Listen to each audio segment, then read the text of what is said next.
আসসালামু আলাইকুম guys, welcome to my new video. তোমরা সবাই কেমন আছো? আমিও ভালো আছি। এর জন্য তোমাদের জন্য নিয়েছি ছোট্ট একটি মিনি ব্লগ, আর সেটা হচ্ছে চাপা শুটকির ভর্তা। এর জন্য আমি প্রথমে নিয়েছি কিছু রসুন, তারপর হচ্ছে আমি নিয়েছি মরিচ, শুকনো মরিচ আমি অল্প নিয়েছি, ঝাল যাতে কম হয়। তারপর নিয়েছি হচ্ছে আমি পেঁয়াজ কুচি একটু বেশি নিয়েছি। তারপর যেটা আসল সেটা হচ্ছে চাপা শুটকি, আমি নিয়েছি ফেও মাছের চাপা, এটা আমার বেশি ভালো লাগে। তারপর কথা না বলে চলে গেলাম বাটাবাটি শুরু করে দিলাম। বাটাবাটি করে চাপার ভর্তা খাওয়ার মজাই আলাদা। যারা এই ভর্তা খাই জানে এটার কীরকম মজা। আমি কিন্তু একজন ভর্তা লাভার। তোমরা কে কে ভর্তা পছন্দ করো তা কমেন্টে অবশ্যই জানিও। আর তোমরা আমাদের ভিডিও দেখো, সাপোর্ট করো, তাহলে আমাদের ভালো লাগবে। আমরা আরও নতুন নতুন ভিডিও দেওয়ার চেষ্টা করব। আমি এখন এই ভর্তাগুলো একে একে বেটে নিচ্ছি। প্রথমে মরিচ গুঁড়ো করেছি, রসুন আর মরিচের চাপাটা ভালো করে এটাকে বেটে একদম মিশ্রণ করে নেব। ভালোভাবে না বাটলে এটার হচ্ছে গিয়ে কাটা আছে, সেই কাটাগুলো আমাদের মুখে লাগবে, এর জন্য ভালোভাবে বেটে নিতে হবে। তারপর এটা বাটা হলে আমাদের করতে হবে মিক্স করে নিতে হবে একসাথে। তারপরে মিক্স করে আবার বাটতে হবে। তারপর এগুলা সব একসাথে করে একটা পাত্রে রেখে দিতে হবে।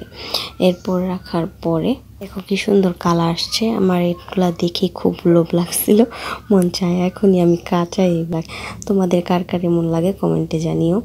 তারপর হচ্ছে আমি যে পেঁয়াজ কুচিগুলো রেখেছি সেগুলাকে ভালোভাবে বেটে নিতে হবে। সেগুলাকে বেটে না নিলে পরে তেলের সাথে দিতে গেলে দেখা যায় অনেক সময় আলাম থাকে, তখন এটা খেতে ভালো লাগে না। এরকম মিক্সিং করে তোমরা বেটে নিবে, তাহলে পেঁয়াজ কুচিটা একদম ভর্তার সাথে মিশে যাবে। তাহলে ভর্তা একদম সুন্দর আর মিশ্রণ থাকবে, ভালো লাগবে খেতে। তারপর আমি প্রথমে তেল দিয়ে নিয়েছি কড়াইতে। তেল গরম হলে আমি ভর্তার মিশ্রণটা তেলের মধ্যে দিয়ে দিয়েছি। তারপর তোমরা চামচ দিয়ে এটাকে ভালোভাবে নেড়ে চেড়ে দিতে থাকবে, নাড়তে থাকবে। ভালো কথা, আমি হচ্ছে এটার সাথে লবণ অ্যাড করে রেখেছি, এজন্য লবণটা দেখানো হয়নি। তোমরা লবণটা মনে করে সবাই দিয়ে নিও। তোমরা কে গ্রামে থাকো আর মাটি চুলায় কে রান্না করো? মাটি চুলা রান্না করতে আমার খুবই ভালো লাগে। মাটি চুলা রান্নার স্বাদ ডাবল হয়, আমার কাছে এটা মনে হয়। তোমাদের কাছে কেমন লাগে তা কমেন্টে জানিও। তারপর এই চাপার ভর্তাটা ভালো করে নাড়তেই হবে যে পর্যন্তটা চাপার ভর্তাটা কালারটা সুন্দর না হয়।